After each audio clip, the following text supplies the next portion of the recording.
परीक्षा पे चर्चा या कार्यक्रमाच्या माध्यमातून पंतप्रधान नरेंद्र मोदी यांनी साधला विद्यार्थ्यांशी संवाद. गुणांची चिंता न करता सकारात्मक वृत्तीनं परीक्षा द्यावी, पंतप्रधानांचं मार्गदर्शन. केवळ पुस्तकी ज्ञान नाही तर विद्यार्थ्यांचा सर्वांगीण विकास महत्त्वाचा असल्याचं सांगत मुलांमधील क्षमता ओळखून त्यांना मोकळं आकाश देण्याचा पंतप्रधानांचा पालकांना सल्ला. भारत फ्रान्स AI ॲक्शन शिखर परिषदेचं सहअध्यक्षपद भूषवण्यास उत्सुक असल्याचं फ्रान्स आणि अमेरिका दौऱ्यावर रवाना होण्यापूर्वी पंतप्रधान नरेंद्र मोदी यांचं निवेदन. महाकुंभ मेळ्यामध्ये राष्ट्रपती द्रौपदी मुर्मू यांनी त्रिवेणी संगमात केलं पवित्र स्नान.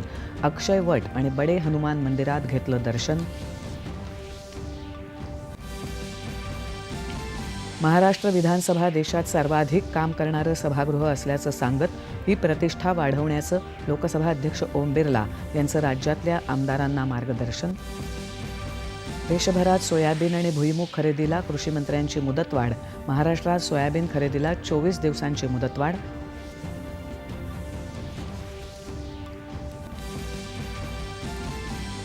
आणि 38व्या राष्ट्रीय क्रीडा स्पर्धेत 33 सुवर्णपदकांसह 129 पदकं जिंकत महाराष्ट्र पदक तालिकेत दुसऱ्या स्थानी. मात्र सर्वाधिक पदकं महाराष्ट्रालाच.